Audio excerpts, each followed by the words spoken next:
the park out here is under construction. We got some grant money to tear down 9 houses and for flood mitigation purposes. So now it's going to be a blank slate for us, hopefully in the spring. And we sent out a survey to all the residents in Manor for suggestions of what people want. And so we took all those suggestions, etc., and put together a couple different scenarios that hopefully the Manor residents would like. So with that, I'll turn it over to, who we turn it over to? Right. Thank you everybody for coming out. All right, this is an exciting thing to introduce everybody here. One thing we're looking at is not just what we want, but what the community wants. So as you know, it's all about the kids, and as we start putting things in place for them moving forward. But rather than to take a lot of time, I do want to acknowledge one thing that's going on. As we all know, there's significant storms that are going on with the hurricane in Florida, and I know this person probably doesn't respect it, but we got a call early this morning at maybe 24 for Chief Welsh to put together a group of guys to get down, strike force to head down to Florida. So I know, if I remember correctly, they'll be leaving at about 10 o'clock later on tonight. There's no one going from Glenwood. There's no equipment going from Glenwood, but they did call on Chief Welsh this morning to get this put together for Vegas 24. So I do not want to go without saying we keep those people in our prayers in Florida, and more important than that, we want to make sure that everybody from Vegas 24 go down, does as much as they can, and that they're able to return back to their families safely. So without any further ado, just a hand to the Chief and the Actually, to all the firefighters, male and female, throughout the whole division, there's 5 fire engines, 20 firefighters, 4 fire chiefs, and trailers and equipment heading out here 10 o'clock tonight to a Hustle Point. But it's a lot of work, but we got a lot of great people in our group. So without any further ado, my section of this was to, and really I'm kind of preaching to the choir here, you've heard some of the discussion over time. This is the culmination of, what is it, about 9 years, 8 or 9 years worth of work since the floods of, what year was it, Brittany, what did you say, 2010, I think, or 11? When the greatest massive flood of a 100-year cycle came in and wrecked a bunch of houses. So this is the culmination of all of that. There's a lot of work going on now, a lot of disorder, a lot of dirt, but when we get done with this thing, you can see now the formation of the berm area up near the street. That's the crux of this whole thing, is the berming to keep the water from going across the road, because there's still other houses in peril on the 500-year flood, if we're getting it all right. These numbers kind of mixed together. So this is the culmination. As the mayor said, the exciting part about tonight is the contract on all of this work from a company called Pan Oceanic is got a completion date of next June. We have been in negotiating, talking with them about they can complete that, and I'll talk a minute about a little delay they had. They can complete that, but they have concerns that with the seeding, of the overseeding of everything in the growing period, June's going to be unrealistic because of the growing seasons. And I'm not a planting guy, or everything I have in my house is brown and run down. But that's a concern. So the growing may be in the fall, but the MWRD is looking at some concessions for the growing only. So the real push to this concept and plan tonight, as the mayor's ordered, is to do the survey. We got a bunch of stuff in. The surveys are back there. Brittany's done a great job accumulating all of that and getting it ready for a couple of different concepts that she put together, really pretty much on her own based on your survey inputs. And then to talk through tonight, everybody come up, really look at them and give some ideas. Does this look right? Does that not look right? Do you want some fire pits? Do you want some things? Should we move this? Should we move that? Talk about the past. Talk about the connection to Homewood we've talked about before. Any of those things, probably more in a small group than a formal presentation after Brittany's done. And then we can refine that and get it ready, because in that growing period, that's where I was headed with this, this construction work is so refined now, they'll actually take whatever plan that they create for the topography, and then they won't plant where they'll actually leave the clay base for where the courts are, and they'll leave the sunken area for where the playgrounds are, and so they won't put black dirt on top and seed that, so we got to remove it all. So there's a coordination effort that'll save all of us some money. and we can take the approximate 1.2 million that we're working with to do the top here and have further enhancements.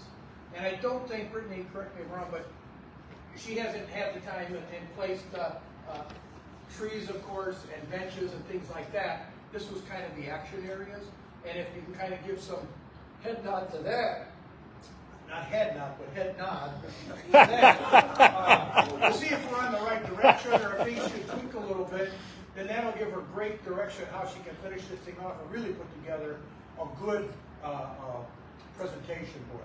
So without any further ado, I don't think anything I just said needs any explanation, but Brittany can have the floor and tell you how she got to where she's at. And then I think we just move up here and start looking at it and talking it through and giving her all the ideas so she can make it not final, but closer to final than where we are, because we need to get this done to get out to bid before hopefully the thought is before the end of the year is what Dave Schilling wants to get, so that we take advantage of all season pricing and we have this layout right for Pan-Oceanic, not to waste our money. Now, what is the final deadline for any ideas from Neither one of us had that answer because it's still a work in progress. But like I said, we're hoping to get a finalization at sometime in December, so we can have it out to bid or quotation early on before we get into the construction season. That's the thought in the minds of. Go ahead, young lady. Thank you. Thank you guys so much. For those of you who don't know, my name is Brittany McPherson. I am one of the project engineers with Robertson Engineering. I have had the pleasure of taking you guys' survey results and coming up with these beautiful park plans that could take place right here once construction is done. I did include the survey results on a sheet of paper that's back at on the table in the back. You guys can take a look at it on your way out. But essentially, I believe we had 45 residents complete the survey. I brought one. Can I give it to you later? I mean, you can give it to them. And I'm pretty sure, I want to say that I can guarantee what you put on your survey kind of matches what It does. So, I also got another one today that also kind of matches what we have here. So that means you guys are all on the same page, which is a good thing. So 45 residents submitted a survey in time for me to create these conceptual plans. Of the 45, 40 of you wanted a walking path. So that's why you can see on both of the plans, we have the walking path and then also the connection to potentially go into the pavilion onward. So we have walking plan as like the top thing that you guys wanted. The next thing we had was the playground. So like I heard Mr. Bishop say and also Kevin, this is for the kids, right? So we have 2 playgrounds. One would be geared towards your younger children, 0 to 5, and then another one for the bigger kids. So I included that on both of your conceptual plans. And the third highest thing was the basketball court. You guys currently have one, which is going to go away soon, so you could get a better one, an improved one on either of these plans here. So top 3, walking path, basketball court, and playgrounds. That is your similarities on both of these. From there, the wants and desires started to fluctuate a little bit, so I made sure to include certain things on one plan and certain things on the other plan. So if you look here at option A, you get a little closer look when you guys come up. Outside of those top 3 things, I included a dog park that was kind of highly ranked for some of you, as well as a pickleball court. I feel like everybody's playing pickleball now, so why not the village of Glenwood? On this one here, there's no pickleball or no dog park, but we do have a community garden and an outdoor workout area. Other than that, again, keep in mind that these are conceptual plans and where they are placed can be, redetermined later. The main thing we want to make sure is that we're keeping all structures above the floodplain line. I know last meeting you guys couldn't really see it on that back on here, but if you look, when you guys come up here, it's like a blue-gray dash line. So everything below that line is in the floodplain area, so we're not putting things that are structures. Other than that, any questions? Any other, besides actually seeing it up close, any questions about what I discussed? I think too, the one question I heard earlier was, will there be more inputs? And the answer is absolutely, because then if everybody, which the survey played out, the two play yards, one for younger, one for a little older, well then we'll try and target the people with younger kids. Let's sit down with you, with Brittany, well what are the little kids need? And then we'll get another focus group, hopefully with the little bit older kids, and then maybe the people with dogs to do that, and do them in little focus groups, because most of us here aren't gonna be playing in the young play lot. I don't think anybody here has young enough kids and or even grandkids that young. So we need to really reach out into the neighborhood and say, you know, if you've got young children and you're looking to use this park, what do you want? Right. We did the same with Callahan Strand Park, had great inputs, and I was saying they even looked at two different concepts Joe put together, and three, and one was, well, we really want the slide, and the kids are asking for this, and we need the swings, and it worked out real well. So I think that's this global overall, kind of get nailed down closer, and then absolutely need more from. We're gonna have to do our work to reach out and get that input from some different little focus groups, because I don't know what to tell you to put in a dog park. I don't know what to tell. I know where to put benches. Everybody in here could be real good at telling us where to put benches. And should they be soft or hard? That's so that was it. And I think Brittany's right. Unless anybody has any general questions, I think come on up and start throwing your ideas at her, and she can explain them a little more detail. What's the general, I know you say you want to have a bid in before the end of the year to get it on the money part. Bottom line, we're looking at everything to be done. The hope is that if June 15th is their grow-in, they will have black soil and seeded everything with the straw bed covers, and then hopefully we'll be coordinating right along with them before that time with some of the structural pieces and the playground equipment. That stuff is like, I mean, ordering anything these days, you could be 3-4 months off on getting a monkey bar.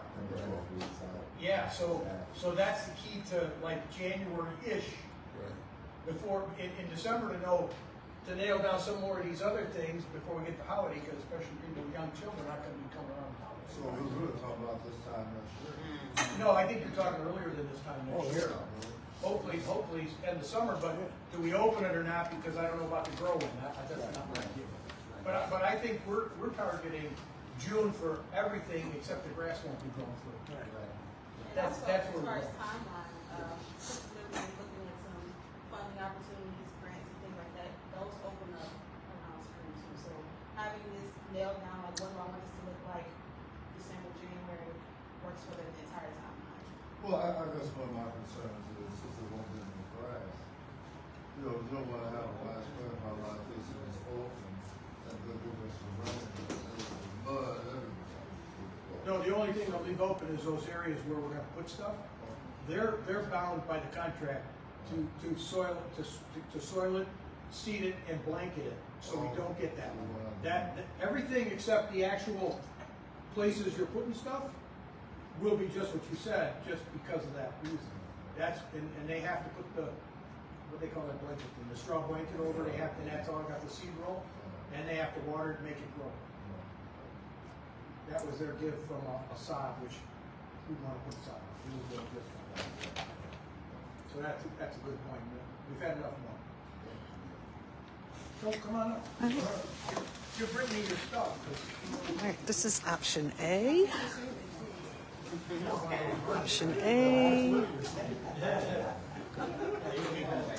Pickleball courts, basketball courts, dog park, playground area 8 and up, pavilion, and playground area 0 to 8.